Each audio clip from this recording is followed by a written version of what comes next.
I didn't want to move forward. I asked myself, what would a future version of me do? And I started to handle situations according to what future version of me would do.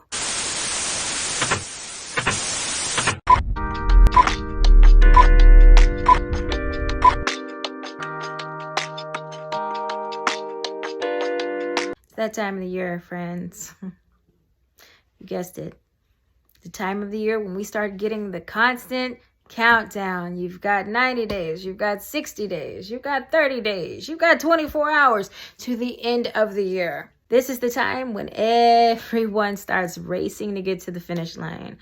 The time where you start reviewing what you've done this year, what you haven't done this year. And if you're anything like me, you're putting a ton of pressure on yourself right now to meet some type of deadline, some type of goal that you had that you were unable or unsuccessful in meeting during the year. 2023 was a transition time for me. It was a time where a lot of things were falling out of my life. It felt like a lot of things were in utter chaos. There were a lot of shifts, a lot of pivots, and unfortunately, I wasn't prepared for any of them. 2023 was the year that I gave up. It was the year that I got tired of pushing myself. I got tired of cracking the whip. It was the year that I let myself go. And now we are approaching the end of the year, and I'm not feeling so great. I feel like I should be further along than what I am. I know that I let myself down. I know that I don't trust myself anymore. I know that I've dug a hole for myself and I don't quite know how to get out of it. A couple of weeks ago, I sat down and decided to scribe. I wanted to paint a very clear picture of who I wanted to be, of the woman that I thought that I should be, of what she looks like, what her day looks like, where she works, what does she do for a living, what's her favorite color, what does she do in a time of chaos like I'm in today. And I found myself every day since thinking about the future version of me that I am constantly hoping to catch up to. To be fair, I've accomplished a lot of things this year despite everything that I had been going through. I started a podcast. I started a blog. I grew my following on TikTok. I started being more active on social media. I found that I actually enjoy content creation. And all of that led me to hear my very first cringe-worthy video on YouTube. However, I can't shake the feeling of missing the mark, that I just didn't make it in time. I feel like I'm constantly chasing this version of me that I've created in my mind, which I don't think it's a bad thing. But up until this point, I don't think I was aligning myself with the future version of myself.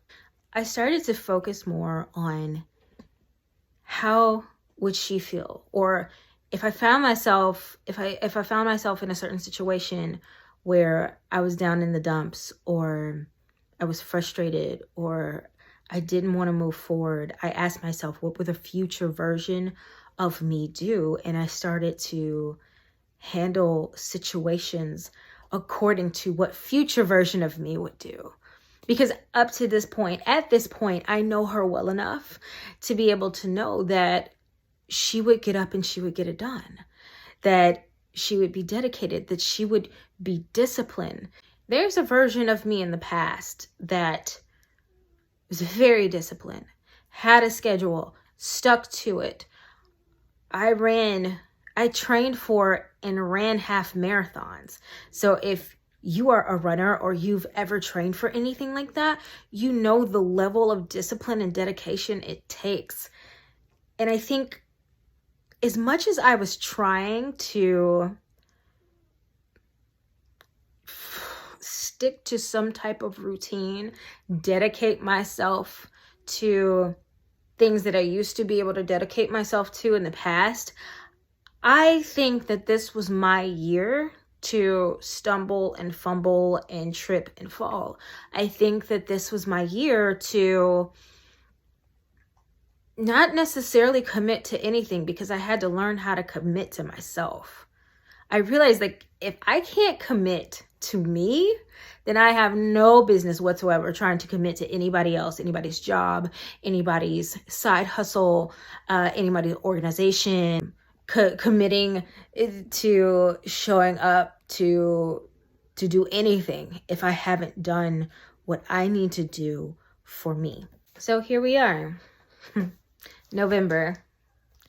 I guess you can call this my November reset, the time I've definitely taken the time to sit and think about what worked, what didn't work, what I hope works in the future. And one thing I realized is in the process of me trying to commit to myself, or the process of me trying to build some sort of routine, gain some kind of discipline back, I was doing too much. I've never really known moderation. I never really understood what that meant until I found myself in the now, not being able to juggle and handle a full schedule like I used to be able to. I would sit down every month and set these goals, do my little reset, and I would have all these things that I would want to do.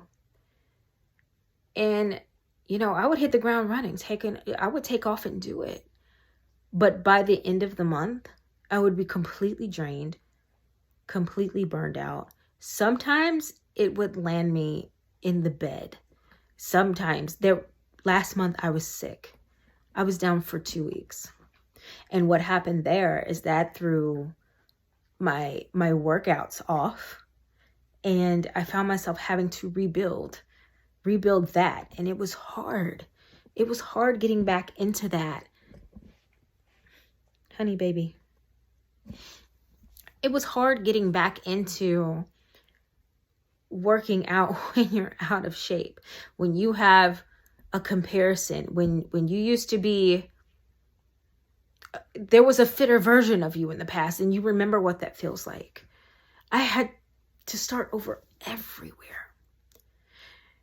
So instead of allowing the pressure of the countdown to push me into another cycle of burnout yet again, I'm deciding to implement a few things.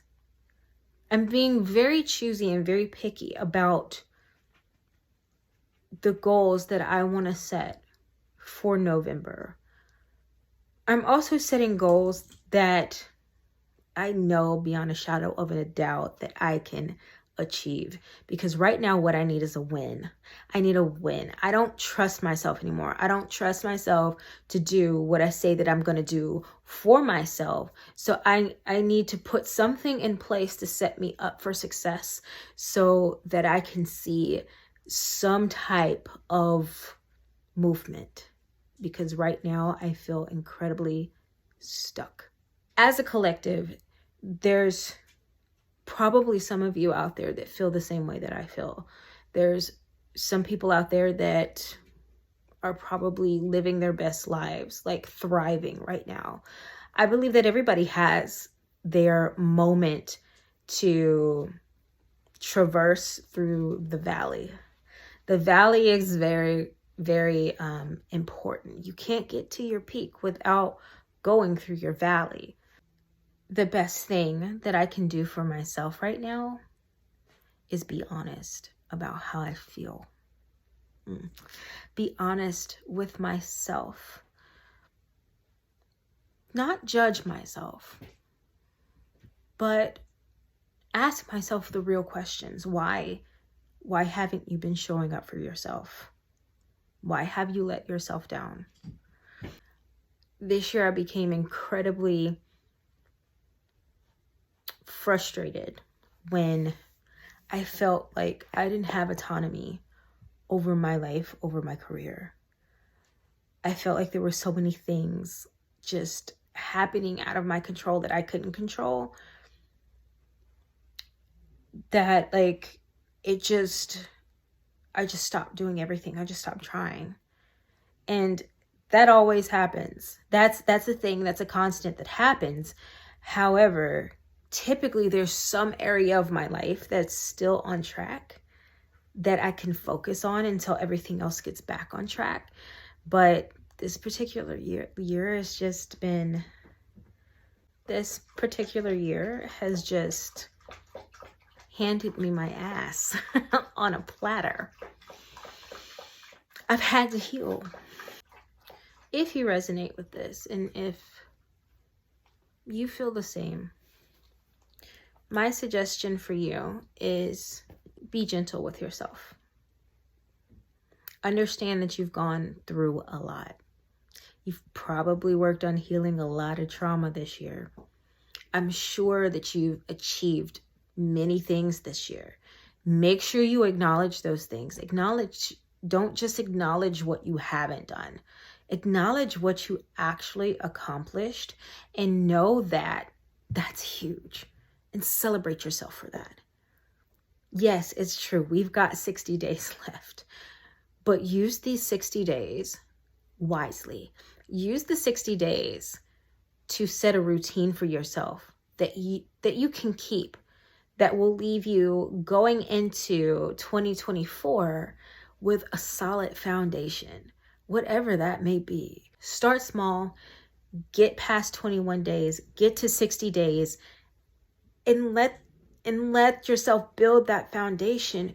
Be aware of dumping too much on yourself, thinking that you're going to, lose 40 pounds by the end of the year.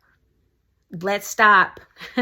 Let's stop setting those unrealistic goals. Nowadays, I feel like it's very difficult for me to be realistic about timelines, because I am used to having everything that I want at the touch of a button on a phone.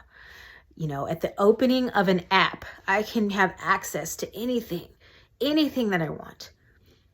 And it's really thrown me off as far as my expectation when it comes to actually achieving something, actually getting something done. Like, I have no concept of time whatsoever. My first YouTube video kicks off my journey to becoming her. The version of me that I feel like I've never been able to catch up to.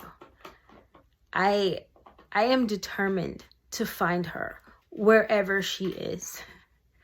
Whatever I have to do to get to her, I will get to her. And I invite you to come along with me on that journey. If you find yourself in a place where you don't quite know what to do, you're starting over yet again, then come along with me, because I'm doing the same. You're not by yourself. You're not alone. There are a lot of us out there that are getting up and we're trying something new each and every day. And some days we fail. But as long as we try our best and do our best and understand that every day our best may look different, and that's okay, then you're killing it. All right, so if you made it this far, thank you for traveling along with me. Thank you for being a part of my world, my community. I invite you to, if you feel called, to like and subscribe and hit that little bell so you know when I drop a video. And go out and be great and enjoy your life.